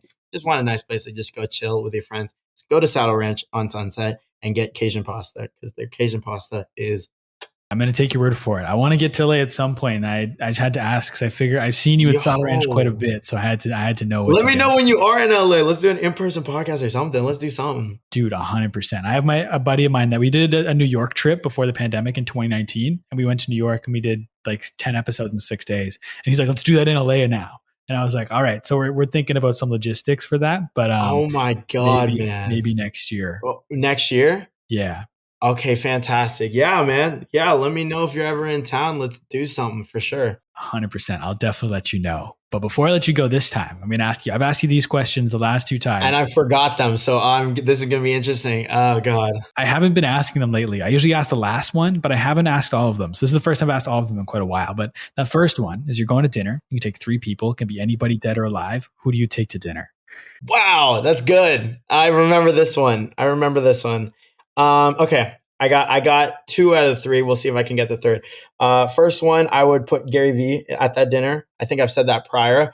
I still would put him there. I would still love to talk to him. Love to talk to him about the future of social media, where he thinks it's going, the future of NFTs and crypto and all of that good stuff. I'm not too into it yet, but it's something that I would love to learn more. So I would put Gary Vee at that table.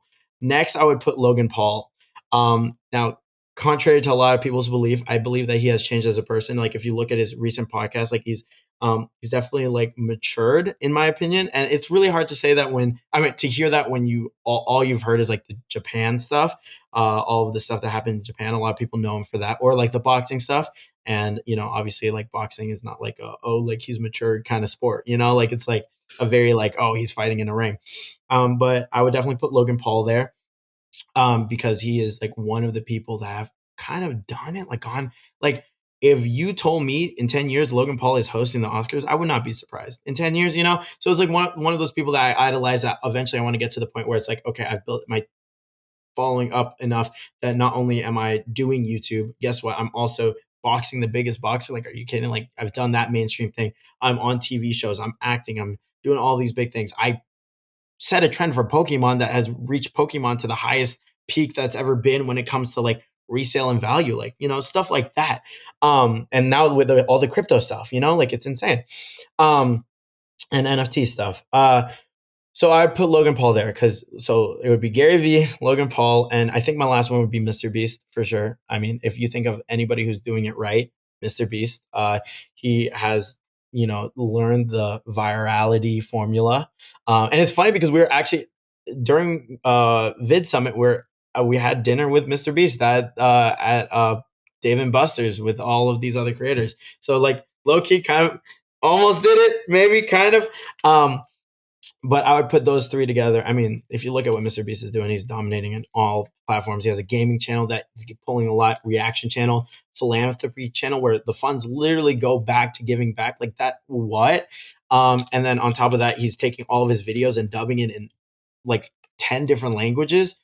Like talk about worldwide market, And so I would definitely put those three at my table. And I think that would be an insane level of conversation. I think this is one of the best, like, especially social media specific lineups we've had for people saying that on the podcast. Like, I think that'd be awesome. I think Gary's the only one that's made it to all three dinners. Yeah, I think so.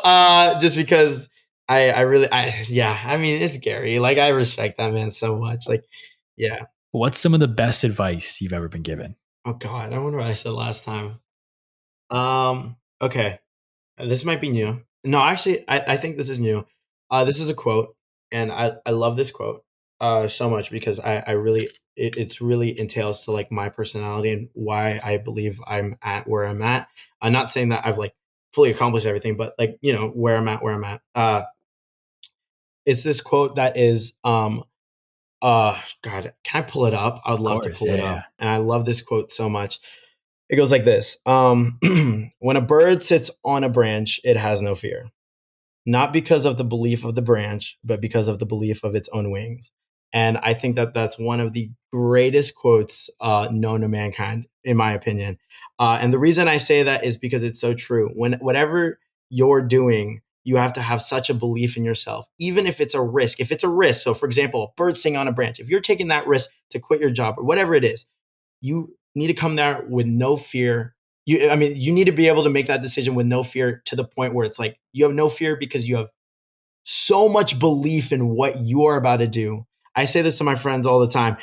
Literally, it is so important to believe in yourself and have no doubt in yourself, because no one in this world is entitled to believe in you. Not a single person. So if there's no one in this world that's entitled to believe in you, why not believe in yourself? Why not be that one person? And if you don't believe in yourself, then no one believes in you. You know what I'm saying? And so I just love that quote so much. When a bird sits on a branch, it has no fear, not because of the belief of the branch, but because of the belief of its own wings. Believe in your own wings and fly high. That's a great quote. Do you write these quotes down on your phone? Because I'm pretty sure last time you pulled your phone out to find the exact quote as well. I do. Because I love them so much. And I think it's so applicable to a lot of people. As some of these quotes just sound so cliche. Work hard, grind hard, whatever, hustle 24/7, whatever it is. But some of them definitely resonate with me a lot. And I think that they actually have a lot of value. What is one thing about you people wouldn't expect?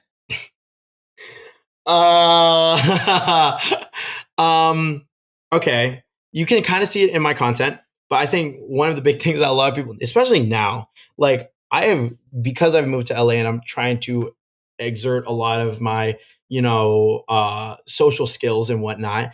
I never talk about this, but I went on my first date like a couple weeks ago, which was freaking awesome. And so like I'm, being able to be more social and whatnot, but it kind of reflects on my content. But, obviously I'm trying to be more social. Like I said, I try to land like a million jokes a day. Like you will see me, like if you hang out with me, I think one thing that a lot of people won't realize is like how much I try to be funny. And I'm not funny at all, which is like my friends will tell me that all the time. They're like, that was not funny. I was like, all right, I'll try. So I think that's one thing a lot of people don't know about me. I've always had a wanting to do stand up. I go to bed listening to stand up every night. Like if you look at my Spotify, the top listen is stand up comedy 2021. So all the new stuff that comes out, there's a playlist for it. And so yeah, that's probably it's something that a lot of people don't know about me is I love comedy and I try to land horrible jokes all the time. What is one thing that's so important everybody needs to know? Oh, I remember this question. Oh my God. So important that everyone needs to know. Jacob, this is a tough one, man. Oh God. Um, Something so important. Everyone. Okay, yeah, I'll say this one. I think that this is very important, especially for anybody in a creative field.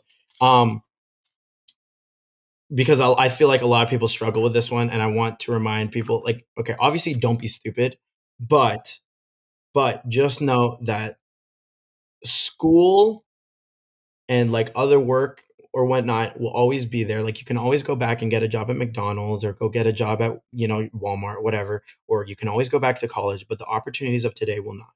They will, the opportunities that come about today when it, whatever, maybe another app comes up, schmack comes up and, that opportunity comes about and you start to grow in there. Just know that that opportunity is now. You see it today, short form content. Like if you were on shorts, like in February, you would have done really well. If you are only doing shorts now, like it's a little harder. The opportunities are only now. Focus on that. Obviously try not to be stupid. It's really hard to find that balance, I know, but yeah, you will always be able to have your safety blanket of going back to college, going back to a 9 to 5 job, but you will never know the alternative if you don't try the alternative. What if you are the biggest streamer on the platform? There is probably the next Aiden Ross, the next Carl Jacobs that will never ever ever try streaming because they don't want to take that little jump and believe in themselves. And we will never know. We will never know. But if you want to find out for yourself, the only way to find out is to try. So that's probably one thing I would love everybody to know. That's good. And you always know it's gonna be good when you start it off with, don't be stupid, but that's how you know. That's how you know it's gonna be good. But now I know we're way over time. I appreciate No, you're good, man. I'm literally today's just stacking content day, so I'm just at home, just like making a bunch of videos. So don't worry about me. Good stuff. This is the last question that I ask this is the one that I always make sure I ask everyone on every podcast. And I like to flip the script a little bit. So instead of me asking the question, it's you asking the question, but it's not to me. So pretend you have a crystal ball. You can ask this crystal ball any question. You'll get the 100% honest answer. What is one question you want to know the answer to? Oh God. Oh my God. One question. I want to know the answer to if I could talk to a crystal ball. Hi, magical crystal ball. What do I want to know? There's so many things. The reason I find that hard to answer, one of the big things, is because although I don't know it for certain yet, I'm very confident in a lot of the things I want to ask. Like an easy thing to ask is like, oh, did I become a big YouTuber, like a really big YouTuber? Did I get the diamond plaque? Like stuff like that. But I feel like I know the answer to that already, because I believe so highly of what I'm working on. I think the biggest thing is if I was to ask myself a question for the future is 80-year-old me fulfilled with life? Like that would be my question, but I guess it's up to me to make that answer true or not. So we'll see. We'll see. That's a great question. That's a great question. I like that you use the word fulfilled, right? Because Tom Bilyeu talks about that a lot. I think the word is, are you fulfilled is how you feel about yourself when you're by yourself. Like Right. you can go eat a bowl of ice cream and be happy, but are you fulfilled Right. in life? Right. So I really like that you use fulfilled as the word there. But no, man, I really appreciate you for jumping back on here. The first trilogy in my social life history. Let's go. We're just going to turn into a franchise because there's going to be more of these, like you said. It's going to be. I hope so. I hope so, man. I hope we keep climbing and rising, and whatnot. But we'll see what happens. I would love to hop on same time next year. 100%, dude. I am there, man. It's just cool. Like I love looking back on them. You know what I mean? Like I like being able to go back and it's just cool to see how much you've grown, both like on social media, but as a person from that first Thank one. you, man. And it's only been, and it hasn't been, like you said, it's only been like 2 years, but like you've crammed so much life into those 2 years that like you've grown a lot. You know what I mean? So it's fun for me to do these every single year. It's cool to look back on, but I want to give you the floor, man. Where can the people find you? Plug anything and everything you got right now. Hey, yo, before I do that, if y'all are watching right now and you haven't watched the other episodes of Jacob's podcast, My Social Life, y'all got to go check it out because, man, this man's been doing it for so long. Like, y'all got to show some love and continue to support this man. So, shout out to anybody watching the podcast at the end of here. You can check me out, Seandoesmagic, on all platforms. If you're interested in learning magic, Sean teaches magic. But most importantly, we just released the last episode of my brand new show, Random Acts of Magic, on Facebook Watch and IGTV. So if you haven't already, go check it out. If y'all like magic, you might like my show just a little bit. So guys, go check it out. And but most importantly, go watch other episodes of this amazing podcast. Awesome. I appreciate you. I appreciate the kind words, man. I'll make sure everything's linked in the show notes down below so people could find it. All your handles be down there. Random Acts of Magic. But yeah, thank you once again for taking time to come on the podcast. And I want to thank everybody for listening, whether you listen the entire way through or you only listen to bits and pieces. I really appreciate you taking time to check this out. Everyone do me a big favor, go and stream Random Acts of Magic right now. Like I said, it'll be linked in the show notes down below so you can find it. If you like to follow me, you can find me everywhere on social media at the Jacob Kelly. Feel free to come and say hello. My DMs are always open. As always, today's podcast is powered by TRUFAN. Thank you once again for listening, everybody. We'll talk soon.